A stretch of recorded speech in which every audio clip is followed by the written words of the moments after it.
Assalamualaikum warahmatullahi wabarakatuh. Sahabat semuanya, salam jumpa di channel saya, Peci Yusliadi.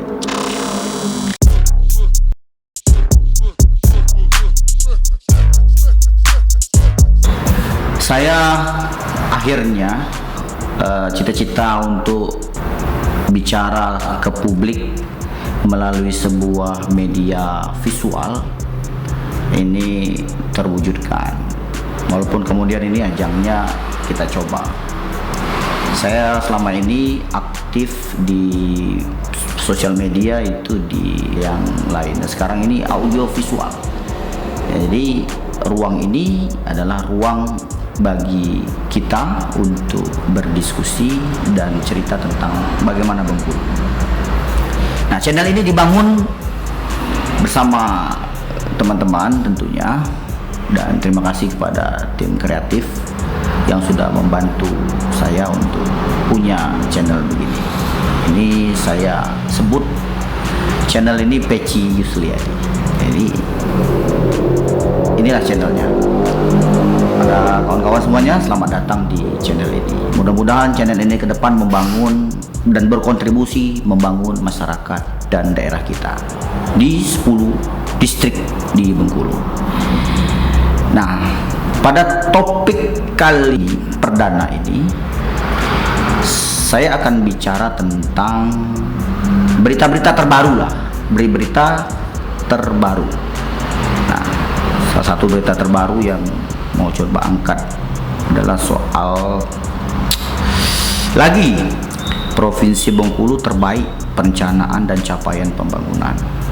Nah, ini adalah berita terbaru dipublish di Media Center Provinsi Bengkulu 4 Mei 2021.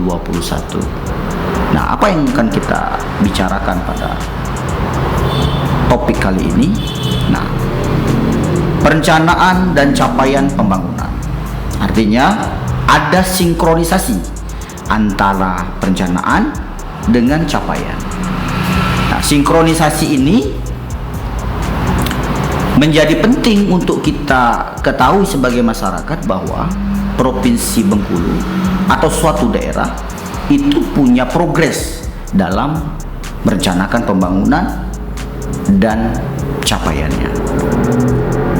Sebelumnya saya mengucapkan selamat kepada provinsi kita, Provinsi Bengkulu, yang mendapatkan predikat terbaik ketiga setelah Sumatera Barat, Jawa Barat, dan Provinsi Bengkulu. Estimasi ini luar biasa.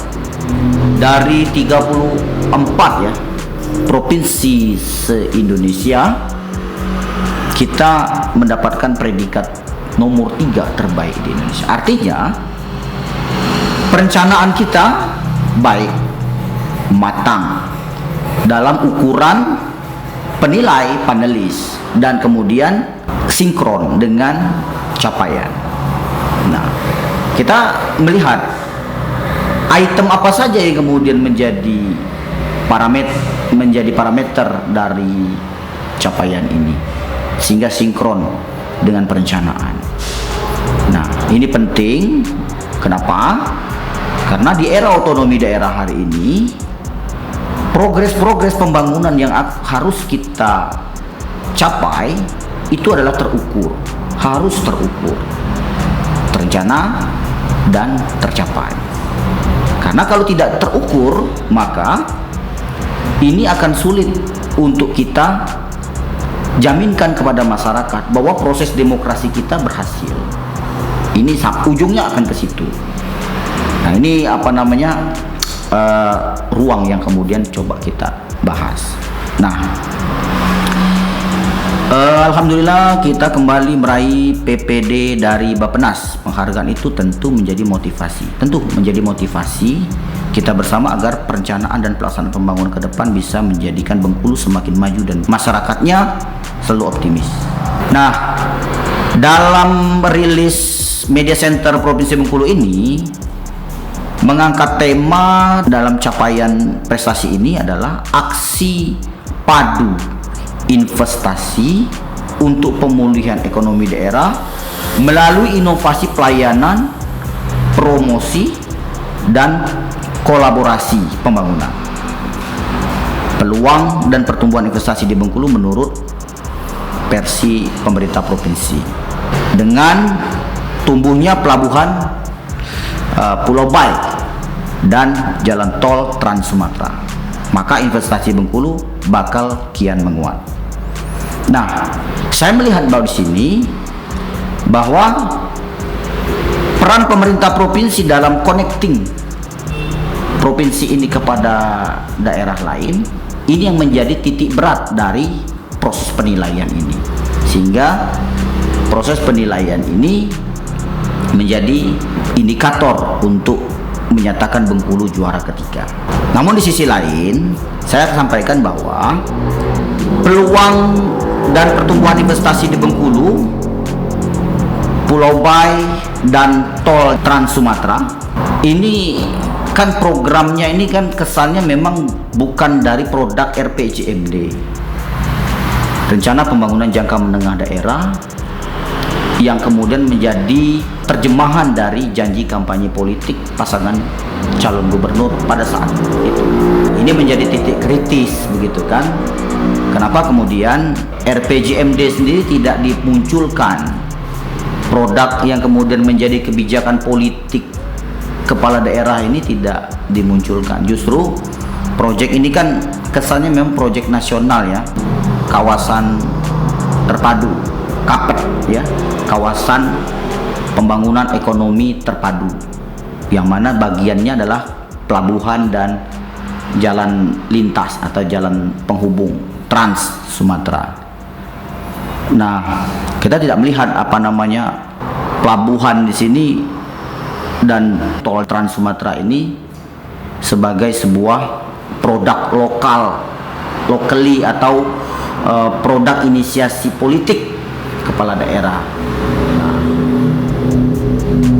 cenderung ini penilaian ini kan penilaian proyek nasional begitu. Nah, saya melihat di situ menjadi titik kritisnya untuk kemudian ditanyakan. Padahal di sisi lain, Provinsi Bengkulu ini terdiri dari 9 kabupaten dan 1 kota atau 10 daerah tingkat 2 di bawahnya. Nah, kalau kita bicara pelabuhan, tumbuh berkembangnya investasi, tentu pemerintah provinsi itu punya ruang lingkup untuk mengasuh daerah-daerah yang kemudian punya potensi untuk didirikan pelabuhan sebagai kawasan ekonomi.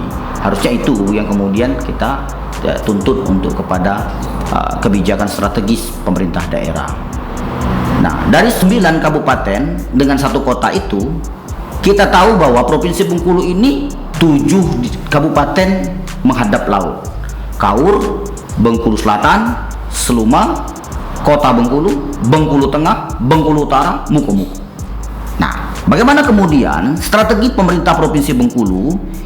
Harusnya kita dorong untuk mengefektifkan pelabuhan-pelabuhan di 7 kabupaten itu, agar beban pokok atau titik terbebani dalam proses ekonomi itu tidak hanya tertampung di pelabuhan Pulau Bayi saja, tetapi interkoneksi ini juga melibatkan kabupaten-kabupaten yang ada di Provinsi Bengkulu. Di 7 kabupaten itu paling tidak, karena mereka menghadap samudera langsung. Bagaimana strategi pemerintah Provinsi Bengkulu untuk membuat perencanaan pembangunan pelabuhan di setiap kabupaten, sehingga kalau kemudian itu terjadi, kita berharap nanti hubungan antar kabupaten ini di daerah pesisir itu juga bisa mengandalkan jalur laut. Misalnya masyarakat Bengkulu yang selama ini menggunakan jalur darat ingin ke Mukomuko, itu bisa lewat laut. Berarti dari kota Bengkulu ada transportasi laut umum yang kemudian ke Mukomuko. Demikian juga dari Kaur ke kota Bengkulu, sehingga distribusi barang bisa mengurangi beban jalan nasional atau jalan provinsi, yang kemudian hari ini juga kondisinya banyak dalam kondisi rusak berat. Nah, itu kemudian titik kritis yang kemudian kita sampaikan kepada Provinsi Bengkulu dalam kesempatan kali ini.